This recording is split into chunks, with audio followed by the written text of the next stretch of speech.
رحمك يا ربنا جئنا مساكينا فهب لنا رحمة تمحو معاسينا بتنا بفيروس كورونا على قلق والهم والحزن قد أضنى أمانينا هذا البلاء طغى في كل ناحية فبات يملأنا رعبا ويكوينا وقد سيرنا على خوف يسامرنا وإن فررنا فلا الأكوان تأوينا واستيقظ العالم المنكوب مرتقبا لما أصاب به إيران والصين وأعلن الطب إفلاسا وقد مولئوا رعبا وما وجدوا حلا يواسينا وصار كل طبيب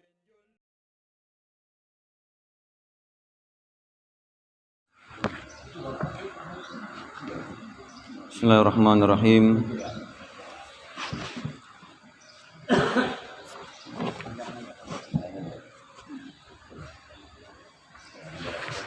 Assalamualaikum warahmatullahi wabarakatuh.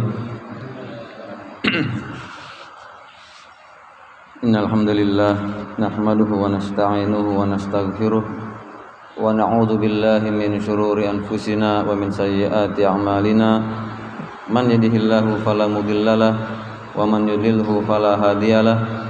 Asyhadu an la ilaha illallah wahdahu la syarikalah wa asyhadu anna Muhammadan abduhu wa rasuluh. Qala Allah ta'ala fil Qur'anil Karim, a'udzu billahi minasyaitonir rajim. Bismillahirrahmanirrahim.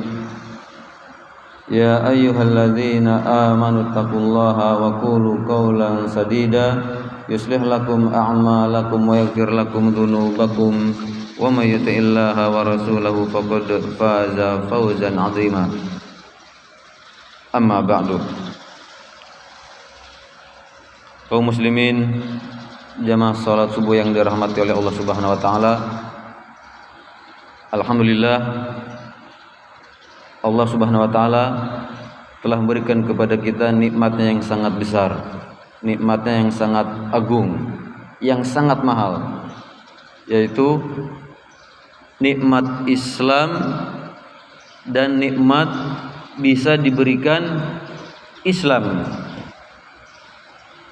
Islam adalah agama yang diridhoi oleh Allah Subhanahu wa taala.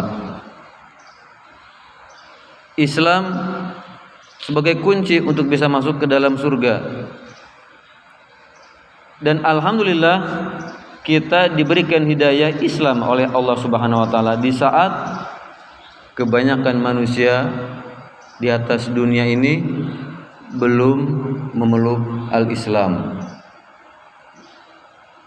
Ini menunjukkan bahwa Allah Azza wa Jalla sangat sayang kepada kita.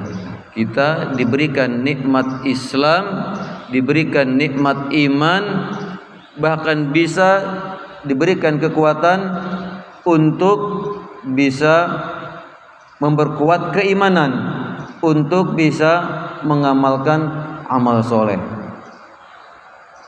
Karena sejatinya kemampuan kita dalam beramal soleh itu bantuan dari Allah Subhanahu wa taala. Karena kita juga terus-menerus meminta kepada Allah Azza wa Jalla, ya. Semua kita di sini atau dimanapun memiliki doa yang sama, persis kata-katanya sama, tidak lebih tidak kurang, dan itu adalah minta hidayah, minta supaya bisa beribadah dan bisa meminta pertolongan kepada Allah Azza wa Jalla. Iyyaka na'budu wa iyyaka nasta'in ihdinas siratal mustaqim. Ini doa yang semuanya sama. Tunjukkanlah kami ke jalan yang lurus. Kuatkanlah kami di atas al-Islam. Istiqomahkanlah kami di dalam beramal Islam. Inilah diantara mana ihdinas siratal mustaqim. Alhamdulillah, ya. Di kesempatan pagi ini kita juga diberikan kekuatan oleh Allah Subhanahu wa taala untuk bisa membuktikan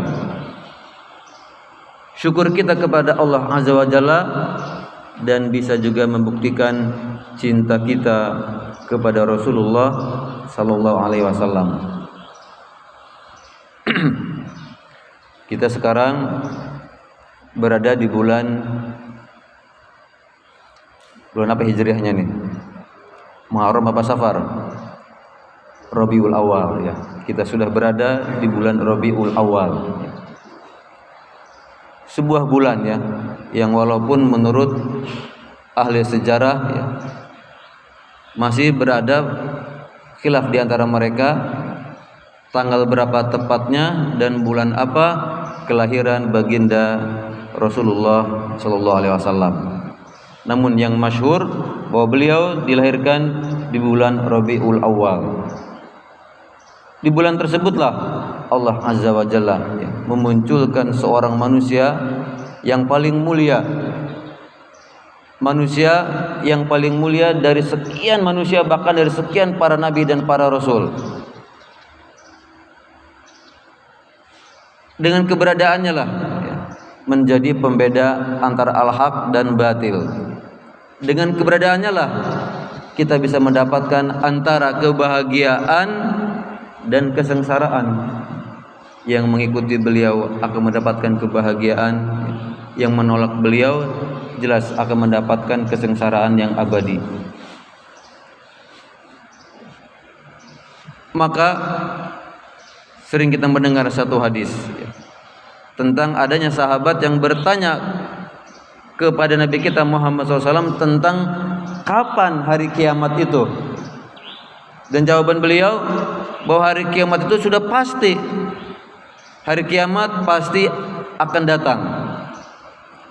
Namun tidak penting kapan datangnya. Mungkin dalam benak pikiran kita, kalau kita sudah tahu kapan hari kiamat, mungkin kita bisa persiapan gitu ya.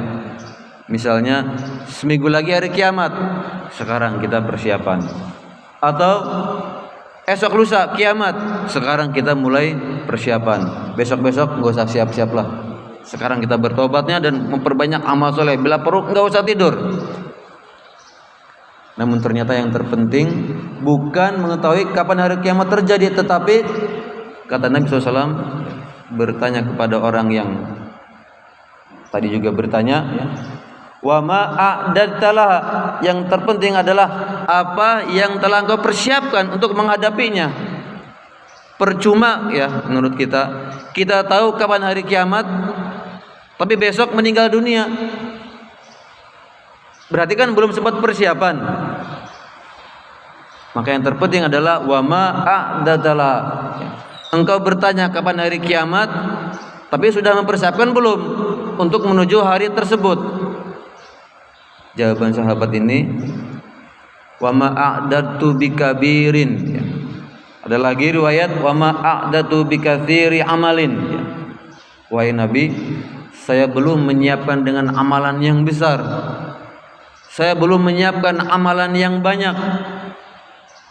Belum mendirikan salat yang banyak, belum bersedekah yang banyak, belum memperjuangkan Islam yang begitu banyak.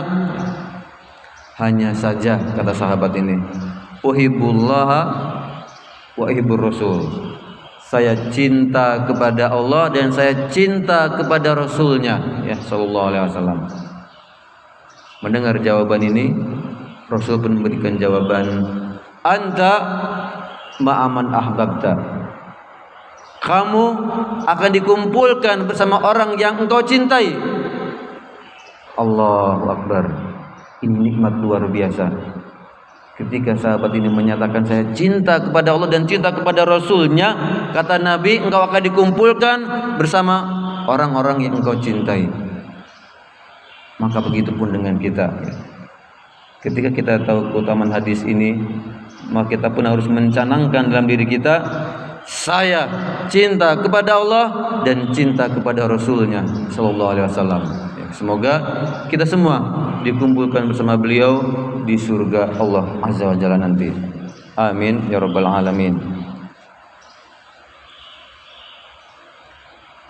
ada seorang budak yang bernama As-Sauban, Sauban radhiyallahu anhu. Beliau sangat cinta kepada Nabi sallallahu alaihi wasallam. Kalau seharian tidak ketemu dengan Nabi, tidak bisa melihat dengan Nabi sallallahu alaihi wasallam, itu merasa gundah gulana. Ketika beliau pergi keluar Nabi SAW untuk berjihad, maka beliau pun sangat pusing gundah gulana, kesedihan yang luar biasa. Maka ketika Nabi datang, senang beliau dan ketemu dalam keadaan mukanya yang sudah berubah, warna mukanya yang berubah. Karena kesedihan yang mendalam. Kata Nabi SAW, apa yang membuat wajahmu berubah?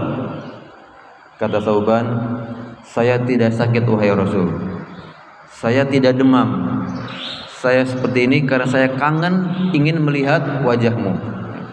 Karena saya tahu di akhirat nanti kita tidak akan bisa bertemu.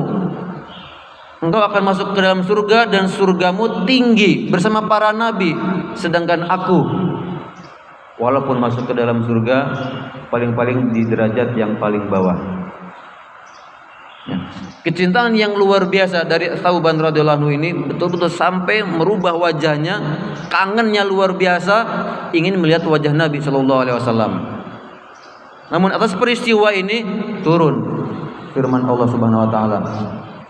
Surat An-Nisa ayat 56, ayat 69. A'udzu billahi minasyaitonir rajim. Wa may yuti'illaha war rasula fa ulaika ma'al ladzina an'ama Allahu 'alaihim minan nabiyyin was-siddiqin wasyuhada'i was-sholihin wa hasuna ulaika rafiqa. Kecintaan Sauban yang luar biasa, ingin melihat Nabi dan berhasil melihat Nabi. Turun firman Allah Subhanahu wa taala, siapa yang mentaati Allah dan Rasul, maka mereka akan ditempatkan bersama orang-orang yang telah Allah berikan nikmat. Siapa mereka? Para nabi, para as-siddiqin, orang-orang yang jujur, orang-orang yang membenarkan, bersama para syuhada, bersama orang-orang yang soleh. Dan merekalah sebaik-baiknya teman. Allahu Akbar Para nabi, semua nabi. As-Siddiqin diantaranya berarti Abu Bakar As-Siddiq. Asy-syuhada diantaranya berarti Umar Ibn Khattab radhiyallahu anhum. As-sholihin, orang-orang soleh dari kalangan para sahabat Ada Utsman ibn Affan, ada Ali bin Abi Thalib radhiyallahu anhu dan sahabat yang lainnya. Keinginan kecintaan Sauban untuk melihat Nabi diperkuat dengan ayat ini. Artinya bukan saja kecintaan ini dibuktikan dengan melihat saja, tetapi juga wa may yuti'illaha war rasul, dengan mentaatinya. Dengan mentaatinya. Karena di zaman Nabi sallallahu alaihi wasallam berapa banyak orang-orang yang melihat beliau. Pamannya melihat beliau, Abu Jahal melihat beliau, musuh-musuh beliau melihat beliau. Namun Allah tegaskan, yang betul-betul membuktikan cintanya kepada Nabi SAW adalah wa may yuti'illaha war rasul, yang mentaati Allah dan Rasul. Maka di momen sekarang ini kita sedang berupaya mentaati Allah dan Rasulnya, mentaati perintahnya untuk sholat, salah satu dari 5 kewajiban sholat. Kemudian berupaya untuk mentaati anjuran beliau, thalabul ilmi faridatun ala kulli muslim. Menuntut ilmu adalah fardu, wajib bagi setiap muslim dan muslimah. Ini adalah bentuk kecintaan kita dengan cara mentaati apa yang beliau anjurkan, apa yang beliau perintah. Oleh karena itu, menuntut ilmu adalah sesuatu yang sangat penting untuk kita bisa mengetahui mana perintah-perintah beliau, mana larangan-larangan beliau, mana anjuran beliau, sehingga kita bisa membuktikan untuk mengamalkan dalam rangka bentuk kecintaan kita kepada Rasulullah SAW, yang semoga kita semuanya dikumpulkan dengan beliau di surga Allah Azza wa Jalla. Amin ya rabbal alamin. Kaum muslimin dan muslimat yang dirahmati oleh Allah Subhanahu wa taala, thalabul ilmi ya, mendalami dinul Islam. Di kesempatan pagi hari ini kita masih melanjutkan kajian tentang fiqhul masbuq, fikih yang berkaitan dengan al-masbuq. Kalau di pertemuan awal kita membahas tentang apa yang perlu diperhatikan oleh orang-orang yang tidak masbuk. Jadi orang-orang yang tidak masbuk harus menghormati orang yang masbuk, seperti tidak berjalan melewati di depannya, tidak mengganggunya. Kemudian bab berikutnya ada beberapa kekeliruan ya, yang entah sengaja atau tidak sengaja ini merupakan sesuatu yang sudah diwanti-wanti oleh al-Islam. Ada sekitar 20 ya yang kita sudah membahasnya sampai di nomor yang ke-7. Beberapa kekeliruannya yang harus kita perhatikan yang terjadi pada orang-orang yang masbuk. Pertama, buru-buru masuk ke dalam masjid demi mendapatkan ruku bersama imam atau tasyahud bersama imam. Ini sebenarnya memiliki pemahaman yang bagus ya. Kenapa dia buru-buru pengen mendapatkan ruku? Supaya mendapatkan rakaat bersama imam. Kenapa buru-buru? Biar dia bisa bertasyahud dengan imam, karena supaya mendapatkan sholat berjamaah dengan imam. Namun keterburu-buruannya ini ternyata tidak sesuai dengan anjuran Nabi SAW. Kemudian yang kedua, melewati pundak jamaah yang lain, terusus di hari Jumat. Kemudian yang ketiga, duduk sebelum sholat 2 rakaat dan imam sedang berkhutbah. Ini secara khusus ya. Kalau secara umumnya, idza dakhala ahadukumul masjida fala yajlis hatta yusalliya raka'ataini. Ketika kita ingin masuk ke dalam masjid, maka janganlah dia duduk terlebih dahulu sebelum sholat 2 rakaat. Kemudian berikutnya ngecup tempat ya. Dia berarti paham keutamaan shaf pertama. Akhirnya pas azan atau sebelum azan dia ke masjid duluan, ngecup tempat, naruh sejadah, pulang lagi misalnya ya. Nah, dia tidak datang kecuali waktu-waktu mendekati iqamat. Yang lain sudah datang lebih awal, ingin berada di posisi shaf pertama.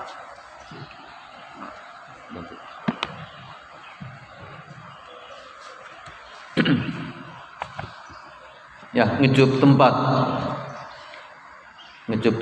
kemudian dia pergi. Dia tidak datang ke masjid untuk sholat berjamaah kecuali mendekati iqamat. Berarti kan hebat ya, datang terakhir kok dapat shaf pertama, ternyata sudah ngecup tempat.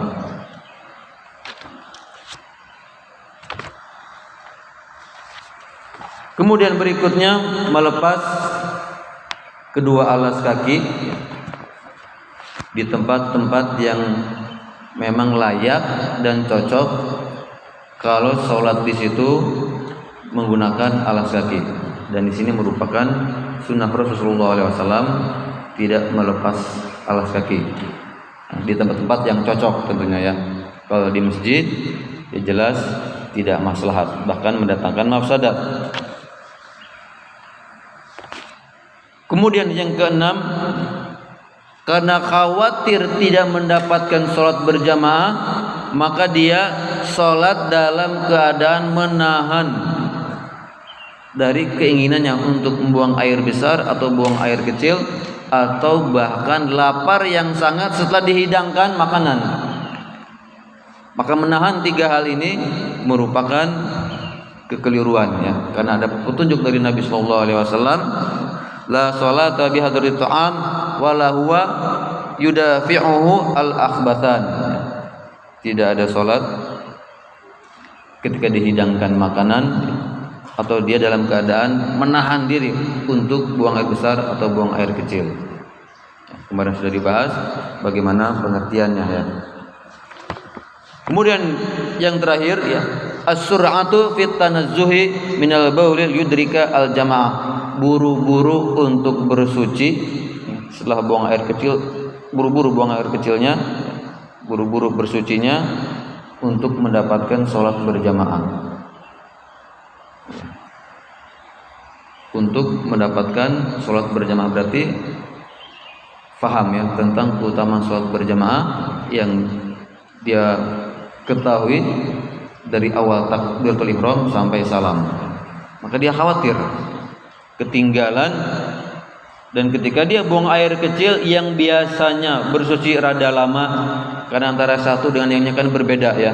Yang satu buang air kecil sudah selesai, yang satunya kadang setelah selesai keluar sedikit air. Nah, ini ada orang yang buru-buru untuk mendapatkan sholat berjamaah. Padahal dalam hal ini Nabi pernah menyatakan, tanazzahu minal bauli fa inna amata adzabil qabri minhu. Bersucilah dari buang air kecil, karena kebanyakan azab yang diterima oleh penghuni kubur adalah tidak sempurnanya dari bersuci setelah buang air kecil. Kemudian berikutnya kekeliruan yang kedelapan, al-israfu fi ma'il wudu aw adamu itmamil a'dha'il wudu khasyata fawatil jamaah. Berlebihan dalam menggunakan air untuk berwudu, au adamu itmami a'dhal wudu, atau tidak sempurnanya ketika kita membasuh atau mencuci anggota wudu. Semuanya karena khawatir ketinggalan jamaah. Sudah di masjid, pas iqamat buang angin misalnya, ya, tentu harus berwudu, ya. Maka wudunya dia buru-buru, khawatir ketinggalan takbiratul ihram. Padahal pernah ada di zaman Nabi SAW, ya, sebagaimana kisah dari Khalid bin Ma'dan radhiyallahu anhu, bahwa Nabi SAW pernah melihat seseorang di salah satu kakinya ada tanda, ya, sebesar kepingan uang yang ternyata tidak tersentuh air wudu. Maka Nabi pun memerintahkan untuk mengulangi wudunya dan mengulangi sholatnya. Nabi tentu berbeda dengan kita, ya. Beliau diberikan mukjizat, beliau mendapatkan wahyu dari Allah, dan apa yang beliau ucapkan, apa yang beliau sikapi menjadi hukum syar'i atau menjadi pelajaran buat kita sekarang ini. Ya, tentu menurut pemahaman kita, orang yang sudah wudu kemudian sholatnya selesai, nggak bakalan kelihatan bekas air wudunya. Mungkin mukanya udah kering jelas, ya, tangan sudah kering, apalagi sudah berwudu pakai lap. Tapi di sini kata Khalid, Rasul bisa mengetahui ini orang, ya, ketika berwudu ada di kakinya tidak tersentuh air, dan Rasul mengulang dia, ya, dan Rasul menyuruh dia untuk mengulang kembali wudunya dan sholatnya. Bahkan di kesempatan yang lain beliau menyatakan, wailun lil aqabi minan nar, wailun lil aqabi minan nar, ya. Celakalah untuk mata kaki minan nar, dari api neraka. Wailun, celaka ya. Artinya bahaya nih orang yang berwudu tapi tidak sempurna, ada anggota wudunya yang tidak terkena air, maka itu akan membawa dia ke dalam api neraka. Ini bentuk kehati-hatian, ini bentuk wanti-wanti peringatan dari beliau ya, agar kita ketika berwudu ya fokus dan memperhatikan. Ya sama seperti wailun lil musallin ya, celakalah bagi orang yang sholat. Tuh kok sholat celaka? Karena sholatnya lalai atau ingin dilihat oleh manusia. Celakalah bagi orang yang berwudu. Loh kok celaka? Karena wudunya enggak sempurna. Celakalah bagi orang Islam. Loh kok celaka? Ya karena dia misalnya riya dalam amal solehnya, atau melakukan bentuk-bentuk penyimpangan atau menyekutukan Allah Subhanahu wa taala. Ya, semuanya berarti ingin kita fokus dan memperhatikan lebih dalam lagi terkait dengan yang beliau sebutkan. Kemudian yang lain, yang kekeliruan yang ke-9, i'tiqadul ba'di annahu la budda min ghusli farjihi qabla kulli wudu'in. Keyakinan sebagian manusia bahwa demi kesempurnaan wudu maka dia harus mencuci kemaluannya, dan ternyata dengan sebab ini menjadi ya terlambat untuk mendapatkan sholat berjamaah dengan imam dari awal. Karena keyakinan ini menyatakan ya, bahwa keluar angin itu harus disucikan. Kata Imam Ahmad, laisa firrihi istinja'un la fi kitabillah wala sunnati rasulih sallallahu alaihi wasallam wa inna ma'alaihi al-wudu. Ketika kita buang angin, maka tidak ada ketentuan syariat untuk mensucikan secara khusus. Tidak ada disebutkan dalam Al-Quran ataupun sunnah Nabi SAW kewajiban dia hanya berwudu. Hanya berwudu. Kecuali kalau kita buang air kecil, maka bentuk pensuciannya ya dicuci. Tapi kalau buang angin, mana yang dicuci? Apakah tempat keluar anginnya? Enggak ya, tidak ada. Hanya berwudu saja. Nah, ini ada ya keyakinan sebagian kaum muslimin, maka ketika dia buang angin harus dicuci dulu kemaluannya, kemudian berwudu. Jelas ini akan memperlambat dia untuk mendapatkan sholat berjamaah bersama imam. Yang lain, yang ke-10, ba'dul masbuqin yaqumu liyatiya bima fatahu minas sholat wal imamu lam yutimma taslimahu minas sholat.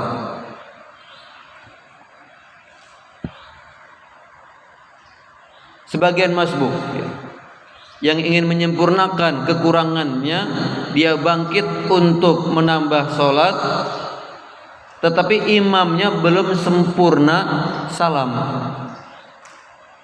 Salam yang sempurna 2 kali ya, walaupun diperbolehkan salam 1 kali.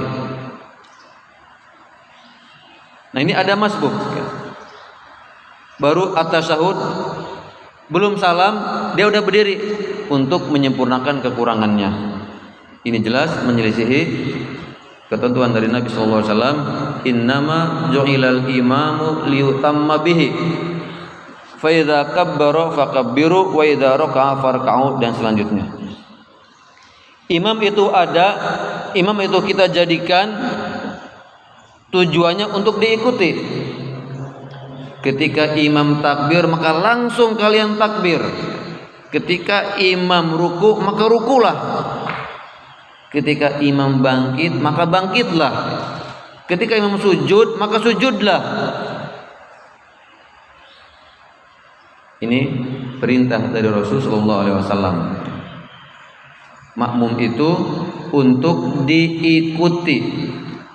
Innama ju'ilal imam liyutamma bihi. Imam kita jadikan seorang menjadi imam untuk diikuti, bukan untuk didahului dan bukan untuk dibarengi. Ini sepele nih. Bukan untuk dibarengi dan bukan untuk didahului. Kita nggak kerasa ya, kita nggak kerasa. Apa makna untuk diikuti? Diikuti berarti setelah imamnya selesai melakukan rukun sholat. Ketika imam ruku, ya, maka rukulah. Berarti ketika sempurna ruku, Allahu Akbar ruku, berarti kita langsung ruku. Sami Allahu liman hamidah itidal, berarti kita juga langsung itidal. Ketika sujud, wa idza sajada fasjudu, kalau imam sujud maka sujudlah, berarti ketika sudah sempurna sujudnya, Allahu Akbar. Artinya secara keumuman ya, imam ketika mengucapkan Allahu Akbar itu sudah sujud. Walaupun ada ya yang belum sujud sudah selesai takbirnya, belum sujud sudah Allahu Akbar baru sujud. Nah, ini berarti perlu kejelian kita. Kita sedang berdiri itidal, mau sujud berarti menunggu imam sempurna sujudnya.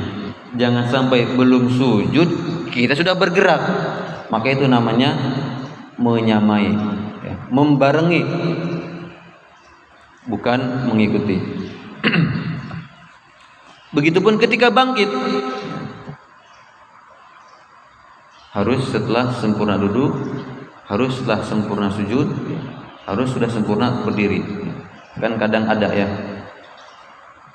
imam yang sudah sepuh misalnya, dari sujud untuk bangkit ke rakaat berikutnya kan lambat ya, Allahu Akbar gitu ya.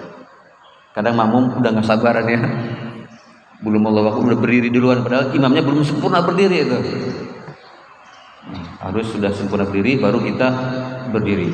Ini disebut dengan liyutamma bihi, mengikuti.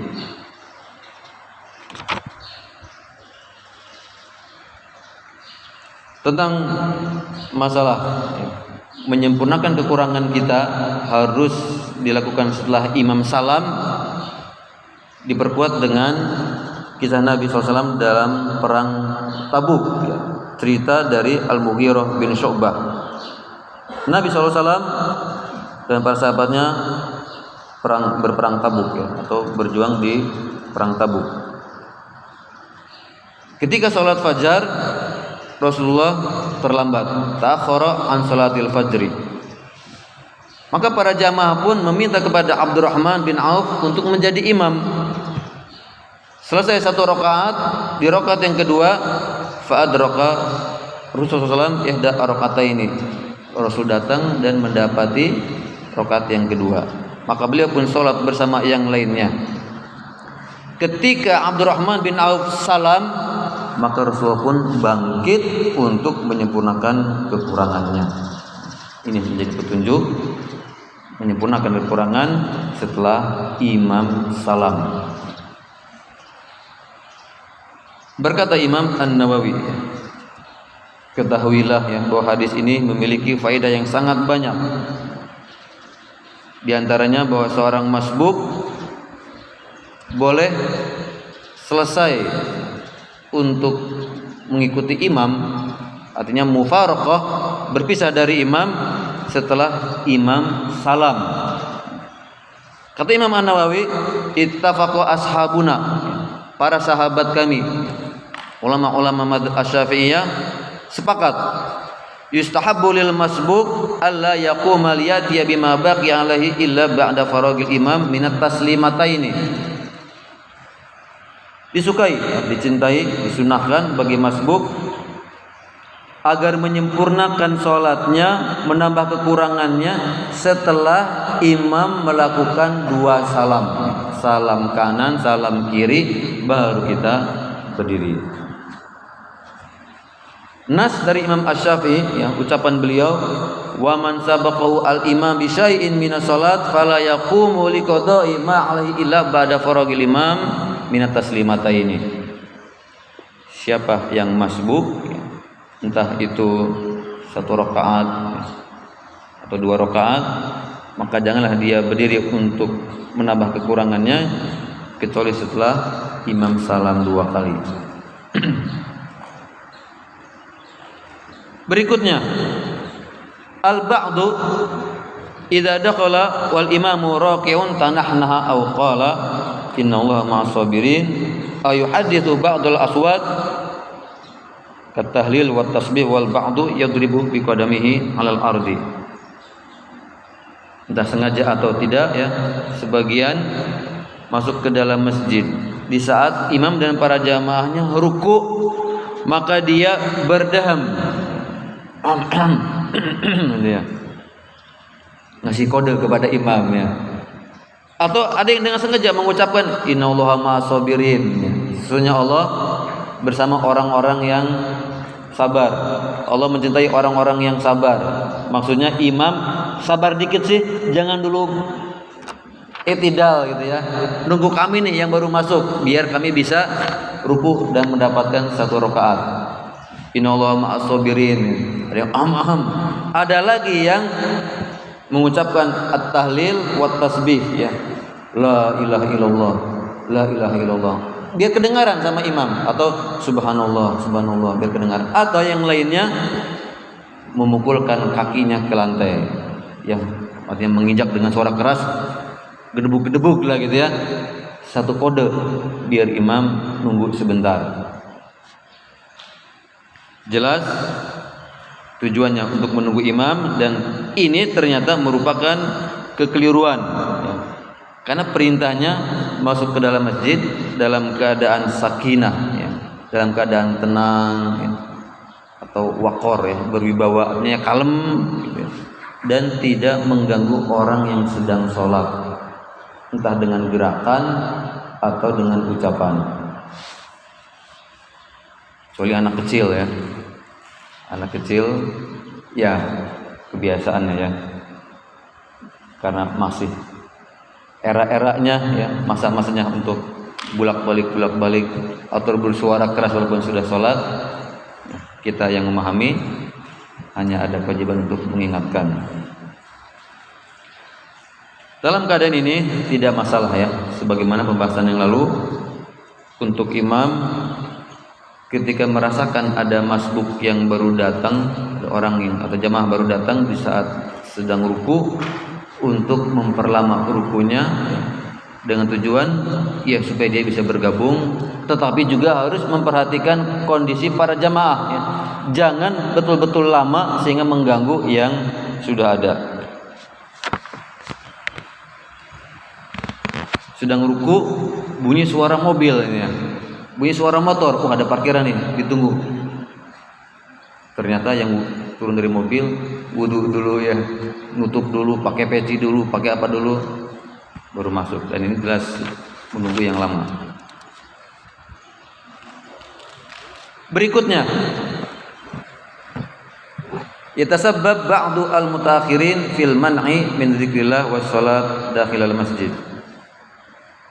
Sebagian orang yang masbuk tadi ternyata menyebabkan orang lain yang datang berikutnya sholatnya di luar, menyebabkan tidak bisa berzikir di dalam masjid. Ini tentu terjadinya di masjid yang besar ya. Di sini digambarkan wa yahsulu ahyanan fil haramain asy-syarifain wa ba'du al-masajid. Di Masjidil Haram atau Masjid Nabawi atau masjid-masjid yang lain. Permasalahannya tadi, ketika kita masuk ke dalam masjid, imam sedang ruku, langsung dia di situ berdirinya. Shaf pertama udah full, shaf kedua belum full, masuk dari sana, dari sebelah kanan misalnya, imam ruku, langsung takbir di sana, padahal baru masuk masjid. Masih dekat dengan pintu, Allahu Akbar, ruku. Datang yang lainnya di belakangnya lagi ya. Sehingga ketika ada jamaah lain yang pengen masuk, kehalangan, ada orang sedang sholat, akhirnya dia sholat di luar ya. Atau melakukan atau berzikir di luar. Dan ini ternyata bisa dikategorikan sebagai kedzaliman ya.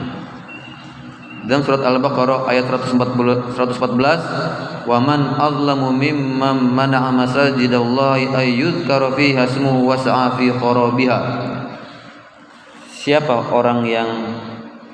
lagi orang yang paling zalim daripada orang yang menghalangi manusia dari masjid Allah untuk berzikir, untuk menyebut namanya, dan yang mencoba untuk menghancurkan. Maksudnya orang yang paling zalim adalah orang yang menghalangi manusia yang ingin menuju ke masjid, yang ingin berzikir, ingin sholat. Atau yang paling zalim adalah orang yang ingin menghancurkan masjid. Nah, ini bentuk kekhawatiran ya. Masuk dekat pintu langsung takbir, nggak orang berikutnya nggak bisa masuk ke dalam. Kalau kondisinya masjid betul-betul full ya, kemudian sholat di luarnya karena uzur tadi sudah penuh, tetap dia dikategorikan sholat berjamaah atau sholat dalam masjid tersebut.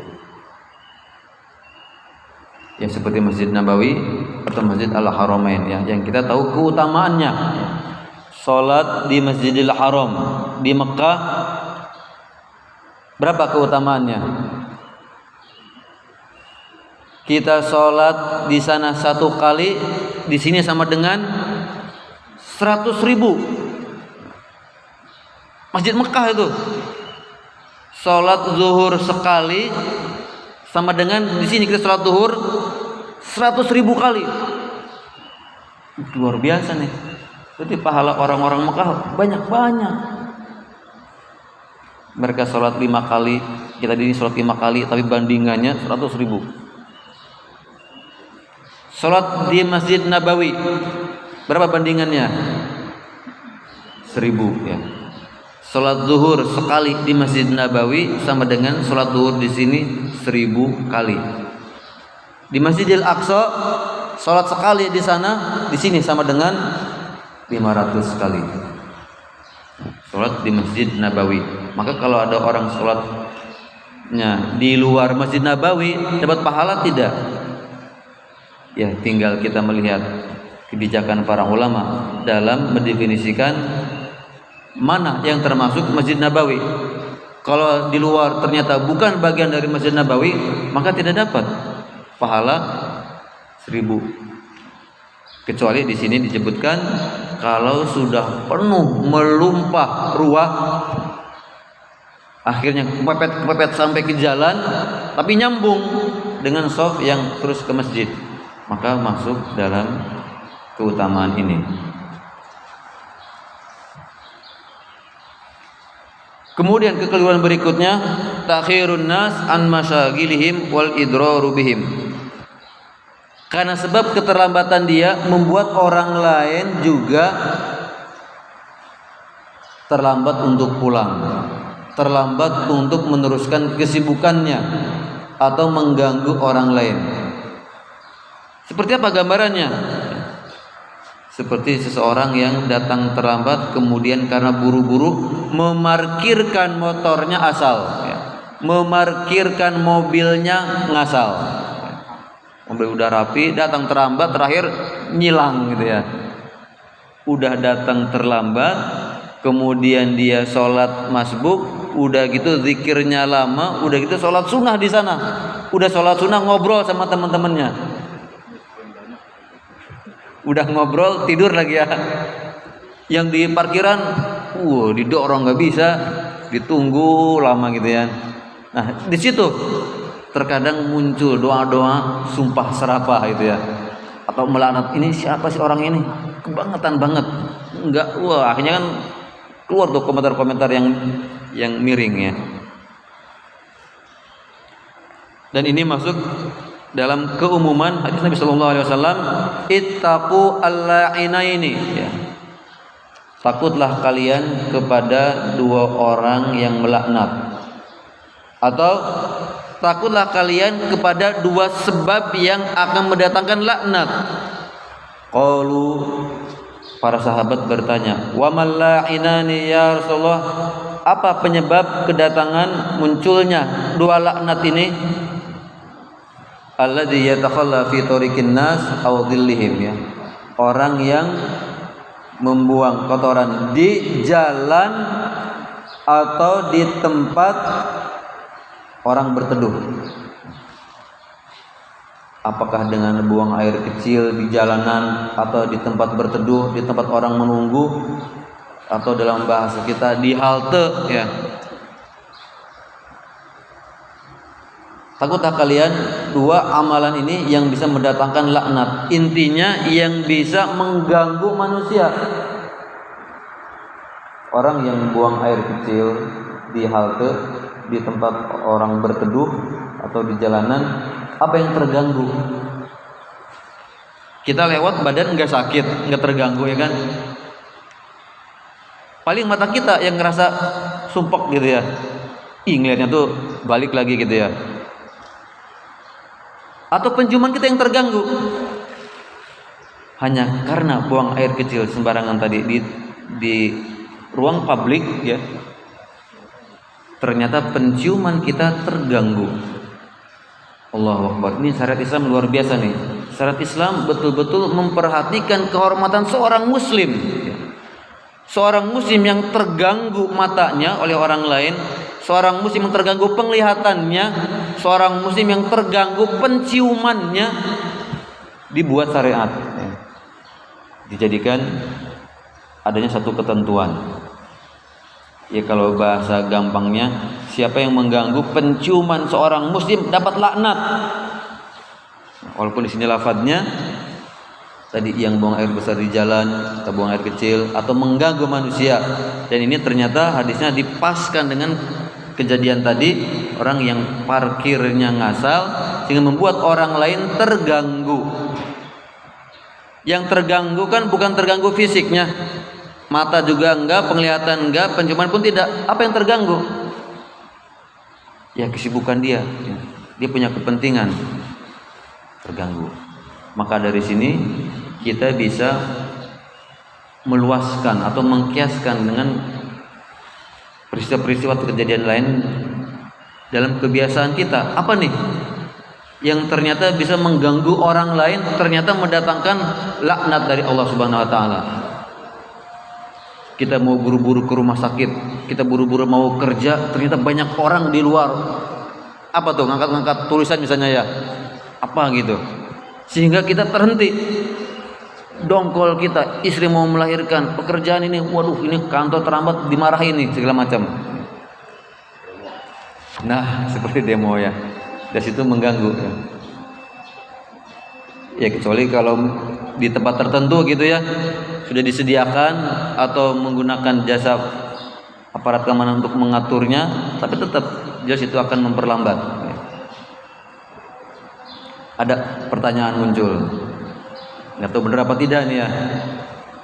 Ustaz, bagaimana hukumnya membuat polisi tidur? Polisi tidur bagi yang punya wilayahnya ngerasa aman, ngerasa enak gitu, ya, biar orang lain nggak ngebut. Tapi orang yang sedang ngebut-ngebut naik motor, ini polisi nggak ganggu banget, polisi tidur gitu, ya, mengganggu amat. Ya, berarti kita tidak melihat pada sisi orang yang di situnya, ya, orang yang itu tujuannya adalah untuk memperlambatkan, ya, karena di situ banyak anak-anak lewat misalnya, atau ketika hampir mendekati pintu tol, ya, ada gejulugan-gejulugan yang banyak. Ini ganggu amat, sudah enak-enaknya malah kena gejulugan, ya. Ternyata ada tujuan biar menghilangkan ngantuk, atau hati-hati, atau jaga-jaga, siap-siap mengeluarkan kartu tol, ya, atau uangnya. Nah, jadi dalam masalah ini kita lihat maslahat yang lebih besar, ya.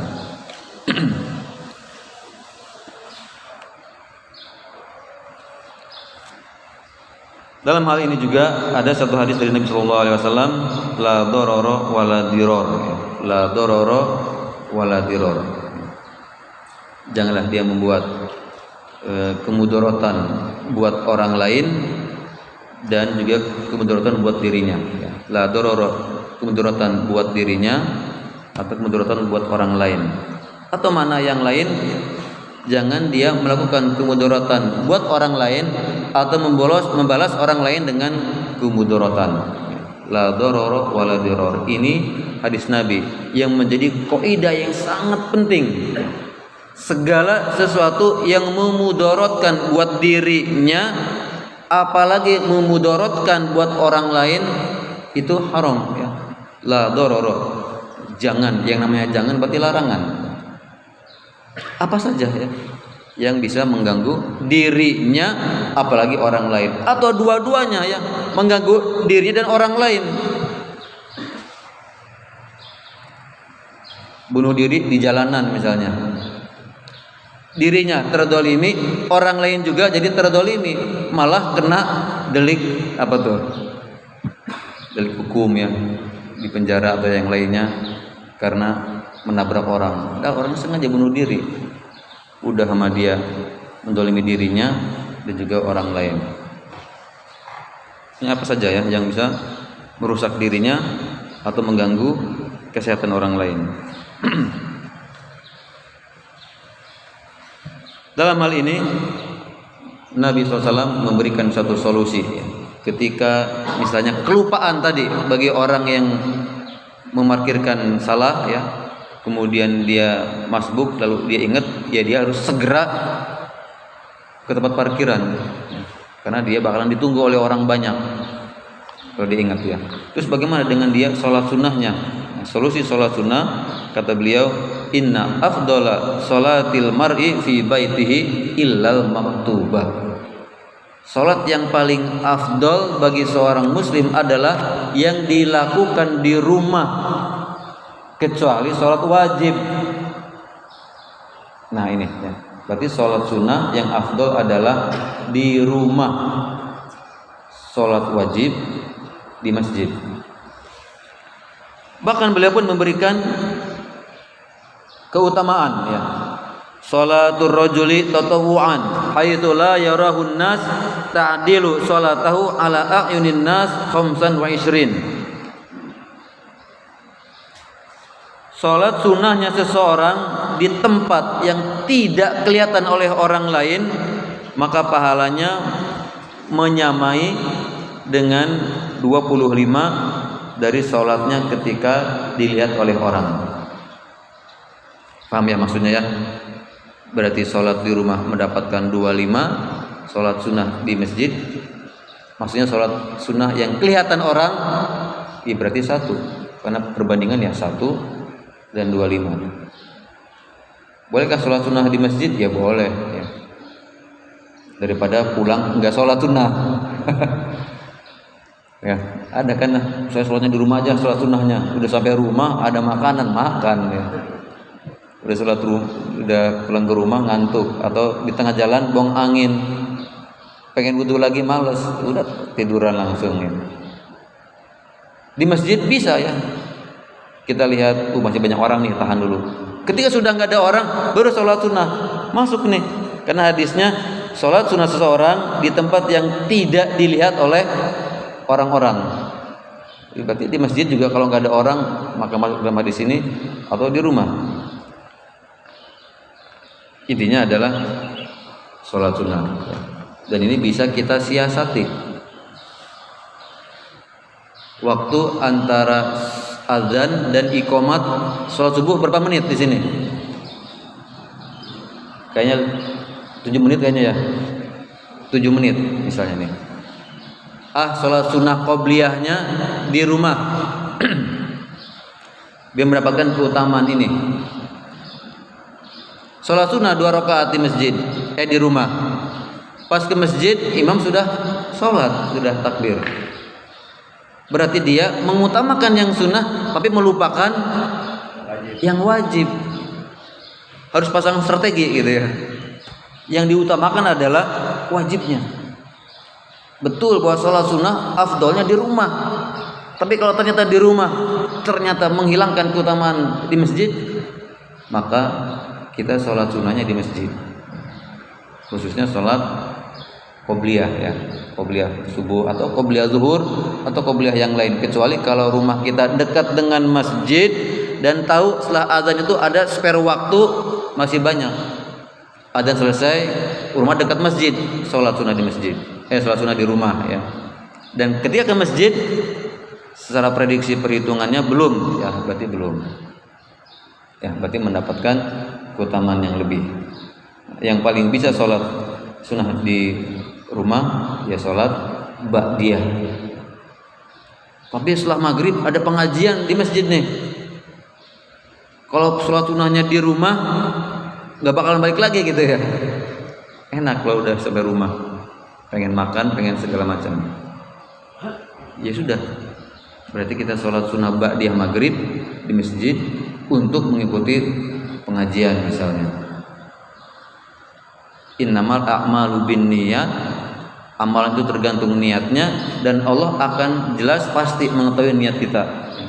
Ya Allah, saya pengen sholat sunnah di rumah nih, tapi karena setelah ini ada pengajian, saya sholat sunnahnya di masjid. Insya Allah saat itu pun mendapatkan pahala sholat seperti di rumah.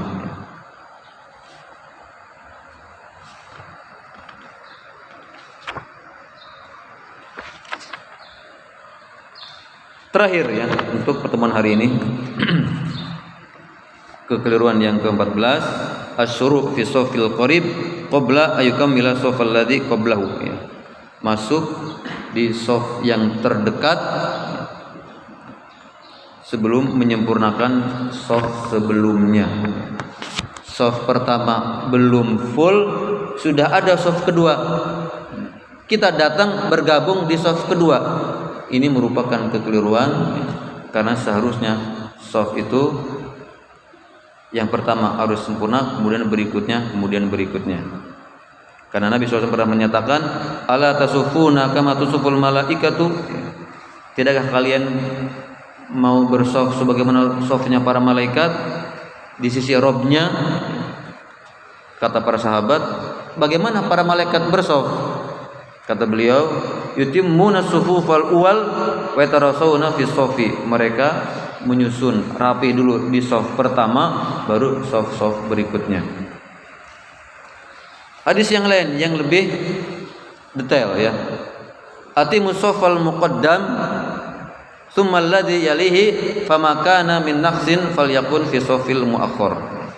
Sempurnakan shaf terdepan lebih dahulu, baru kemudian ke belakangnya.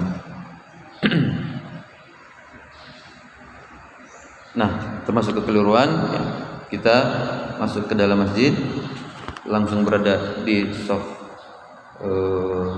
yang dekat dengan kita masuk, padahal ada shaf yang terdepan yang masih kosong.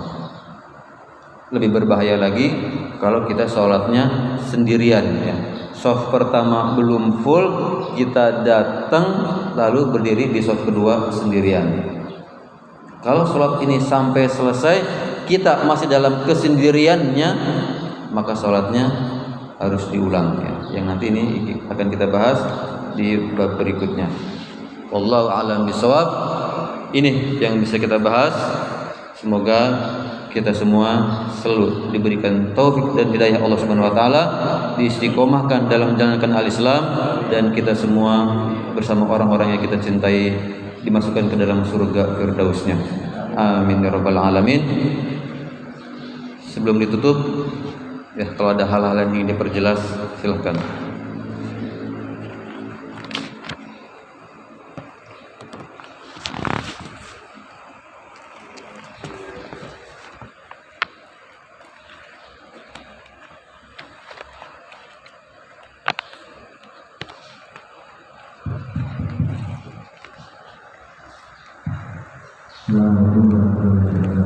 Waalaikumsalam warahmatullahi wabarakatuh.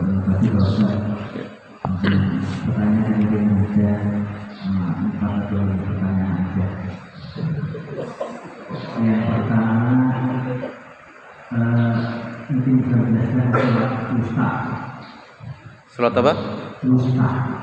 Sholat wusta. Yang kedua, kadang kalau kita sholat, katakan misalnya berjamaah lalu makmum yang kedua itu anak kecil. Anak kecil biasa mungkin masih labil, jadi kadang meninggalkan tempatnya. Saat anak kecil itu meninggalkan, apakah makmum yang satu sama tiga itu harus merapat? Nah, itu yang kedua. Yang ketiga, bila kita sholat itu kan dianjurkan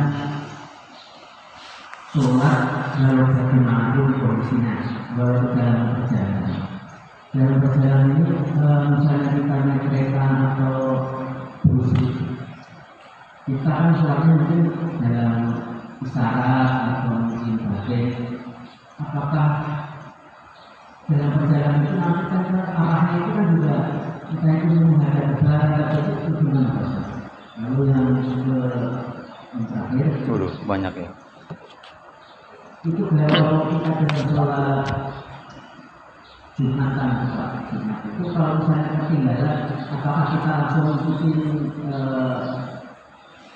khutbah atau kita mendahulukan sholat? Terima kasih. Assalamualaikum warahmatullahi wabarakatuh. Waalaikumsalam.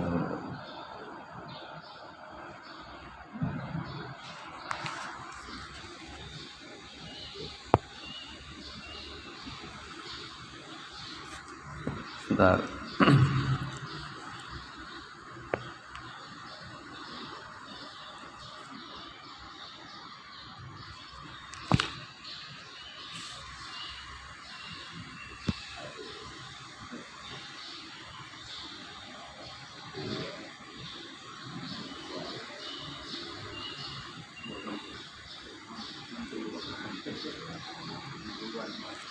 Ya, tadi terkait tentang masalah sholat wusta ya. Artinya wusta adalah tengah-tengah ya. Yang melihat dari tafsirannya itu adalah sholat asar. Dan itu disebutkan secara khusus menunjukkan bahwa di kesempatan tersebut, di sholat asar tersebut memiliki kepentingan yang luar biasa. Perhatikan sholat asar. Di saat manusia banyak yang terlalaikan untuk sholat asar secara berjamaah, atau banyak yang melewatinya. Karena posisi sholat asar itu antara zuhur dan maghrib ya, di tengah-tengah kesibukan kita atau di tengah-tengah istirahat kita. Nah, itu yang dimaksud dengan sholat wusta. Di antara pemahamannya adalah sholat asar. Kemudian berikutnya pertanyaan tentang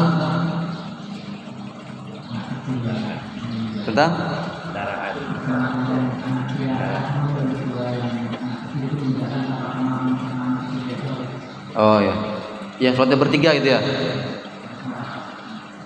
yang imam orang tuanya gitu.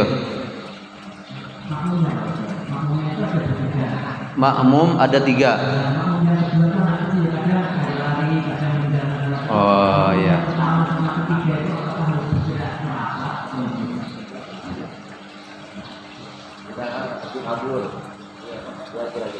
Ya. Ketika kita melihat perintah dari Nabi SAW, ya, sawu sufufakum, kemudian ada lagi tarasu, ya, luruskan dan rapatkan, ya. Maka rapat menjadi kesempurnaan sholat. Jadi rapat harus menjadi perhatian kita di dalam sholat. Bergerak dalam sholat untuk merapatkan shaf adalah sesuatu yang mendukung kehusuan sholat atau mendukung ya keteraturan dari syariat untuk berjamaah. Berbeda kalau pergerakan sholat itu di luar dari ketentuan syariat Islam. Lagi sholat tangannya gini-gini gitu ya, gini-gini terus. Orang dewasa nih, jelas membatalkan sholat. Lagi sholat ada nyamuk di pipi. Waduh, kalau ditepuk berarti bergerak di luar sholat nih, maka akan membatalkan sholat.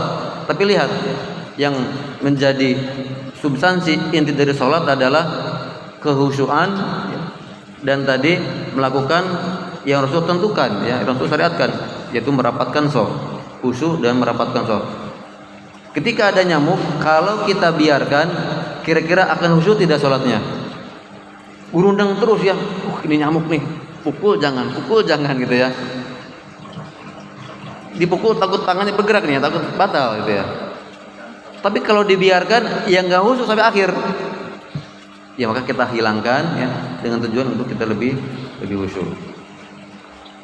Begitupun ketika kita tadi sholat ya bertiga, ya pemahaman saya dari pertanyaan tadi, di tengah-tengahnya ada anak kecil gitu ya, anak kecilnya berlarian. Nah ketika berlarian maka menjadi kosong ya.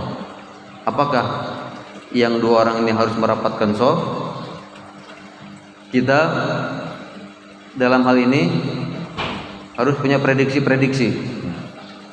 Kalau kita merapatkan shaf, maka yang sesuai dengan ketentuan Nabi sallallahu alaihi wasallam, dan pergerakan kita untuk merapatkan shaf tidak membatalkan sholat, karena menyempurnakan kekhusyuan atau menyempurnakan perintah Nabi tadi untuk shafnya rapat. Tapi kalau kita rapat, datang anak kecil lagi. Kalau balik, alhamdulillah ya. Ini nangis. Sudah rapat, datang anaknya. Disuruh duduk di depan nggak mau, dia kan akhirnya pengen ke belakang terus kan, atau dorong anak kecil itu. Nah itu makanya tadi ya perlu prediksi. Nah kalau kita memahami, ya udah berarti kita nggak usah rapat, karena ini anak keluar, ya dia balik lagi gitu ya. Jadi dalam keadaan seperti ini udah nggak usah. Kecuali kalau anaknya nggak nangisan, dia datang, kita tempatkan di samping kita dan dia mau, ya berarti nggak apa-apa. Ini berarti hal-hal yang membutuhkan kecermatan dalam gitu ya, dan kebiasaan pemahaman kita terhadap anak ini. Adapun dalam sholat dewasa berjamaah seperti ini, kemudian ada teman kita yang batal ya karena buang angin ke kamar mandi, menjadi kosong. Ketika menjadi kosong, ada lagi perintah kan, man wasala sofan wasallallahu wa man qata'a sofan qata'ahullah ya. Siapa yang menyambung sof, maka Allah akan menyambung rahmatnya dengan dia. Ada keutamaan. Lagi dari awal, sawu sufufakum ya. Wa tarasu, sambungkan, rapatkan. Sampai para sahabat itu menilai sahabat yang lain, kami kalau sholat di belakang Nabi, pundak kami nempel dengan pundak sahabat kami, lutut kami nempel dengan lutut sahabat kami, mata kaki kami nempel dengan mata kaki kami. Ini menunjukkan saking sering rapatnya. Wallah alam ya, pada prakteknya mungkin tidak lutut nempel dengan lutut, pundak dengan pundak, kaki dengan kaki. Rada susah kan ya kalau pundak dengan pundak, depetan banget itu. Atau lutut dengan lutut, nggak nyaman ya. Tapi kalau udah takbir Allahu Akbar gitu ya, ngikut itu. Ada yang memahami bahwa ini gambaran saking rapatnya ya, walaupun ya lutut tidak mungkin nempel ya, hanya menggambarkan rapatnya para sahabat dalam bershaf. Nah dari tiga sifat ini, pundak dengan pundak, lutut dengan lutut, mata kaki dengan mata kaki, dari tiga ini mana yang kita bisa? Pundak kayaknya nggak mungkin, lutut nggak mungkin ya, paling yang bisanya mata kaki ya. Juga rada susah tuh mata kaki dan mata kaki, paling bisanya ujung kaki dan ujung kaki ya. Coba kita nempelin mata kaki dan mata kaki, rada ngejegang gitu ya. Tapi kalau kita bisa, ya alhamdulillah kita mencoba untuk mengikuti para sahabat. Tapi kalau nggak bisa, ya kita ambil yang minimalnya. Kadang kaki kita juga nggak begini kan, miring gitu, jempolnya kemana ini kemana gitu. Tapi minimalnya kita bisa rapat ya. Nah ketika teman kita batal dan ada perintah untuk merapatkan shaf, maka yang bergerak adalah yang jauh dari imam, bergerak mendekati imam. Bukan yang dari sini, yang dekat imam bergerak ke arah sana ya. Nantinya ikutin semuanya gitu. Jadi hilang keutamaan yang sudah dekat dengan imam. Dan berikutnya tadi sholat di kendaraan ya, di kereta atau di mobil, bagaimana? Kita tidak menghadap kiblat ya. Ya, substansi dari sholat dalam keadaan seperti ini adalah sholat pada waktunya. pertama tuh. Jangan diakhirkan.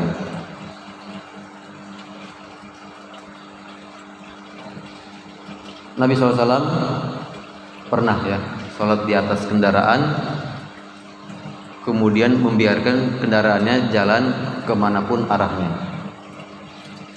Jadi dalam keadaan seperti itu sholatnya tidak menghadap kiblat ya, walaupun ada yang memahami bahwa ini sedang sholat sunnah. Tapi ada yang memahami ya sholat sunnah juga bagian dari sholat yang lainnya yang ada ketentuannya, yang ketentuannya sama. Maka diperbolehkan sholat di atas kendaraan kalau kita tahu kendaraan ini, kalau kita nunggu sholatnya setelah kendaraan nyampe itu waktunya akan habis, ya kita sholat di kendaraan. Terus bagaimana dengan tidak menghadap kiblat? Ini dalam keadaan darurat dan seperti ini sholat menghadap kemanapun itu tetap sah. Ada satu pendapat ya yang menyatakan cari dulu kiblatnya, baru setelah itu kita menyesuaikan dengan kendaraan. Naik kereta nih, naik kereta lihat kompas, kiblatnya sana, jadi kita menghadap kiblat dulu. Allahu Akbar. Keretanya di depan ya, ke depan itu. Kita menghadap kiblat dulu, baru setelah menghadap kiblat kita ke depan lagi. Yang penting dari awalnya kita menghadap kiblat. Ya, jelas. Dalam keadaan nyaman, tenang, mukim, kita wajib menghadap kiblat. Dalam kondisi-kondisi di luar normal, dalam keadaan safar, maka banyak ketentuan-ketentuan yang sudah vakum, yang sudah pasti. Ketika mukim dalam keadaan safar sudah berbeda ya. Dalam keadaan mukim salat zuhur 4 rakaat, ketika safar 2 rakaat. Dalam keadaan mukim berwudu pakai air, dalam keadaan safar enggak ada air, boleh tayamum. Dalam keadaan mukim salat menghadap kiblat, dalam keadaan tidak mukim upayakan cari kiblat, enggak ketemu yang menghadap kemana saja. Fasamma wajah Allah, maka di sana ada yang niatnya untuk menghadap kiblat. Nah, bagaimana kalau sholat sambil nyupir? Ini luar biasa nih. Sholat sambil nyupir jelas tidak memungkinkan ya. Ya Allah alam bisawab.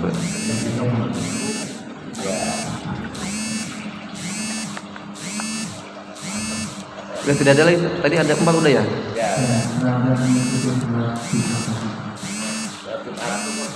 Sedang khutbah, kalau sunnah gitu ya? Mana yang lebih utama ketika kita masbuk untuk sholat Jumat, imam sedang berkhutbah, apakah kita mendengarkan khutbah atau sholat sunnah ya? Ya. Keutamaan dari sholat Jumat, kalau kita betul-betul memperhatikan ketentuannya, kita akan mendapatkan pahala seperti orang yang sholat malam selama setahun, berpuasa selama setahun. Dalam hadis yang lain, dihapuskan dosanya selama 1 pekan plus 3 hari. Ketika dia sholatnya dekat dengan imam, mendengarkan khutbah dari awal, tidak mengganggu dengan melewati pundak ya. Itu syaratnya tuh, tidak melewati pundak, dekat dengan imam dan fokus ketika mendengarkan khutbah. Pahalanya luar biasa, tapi gangguannya juga sangat besar. Maka bagi orang yang masbuk sudah kehilangan pahala Jumatan, sudah kehilangan tuh, karena dia tidak bisa mendengarkan khutbah dari awal.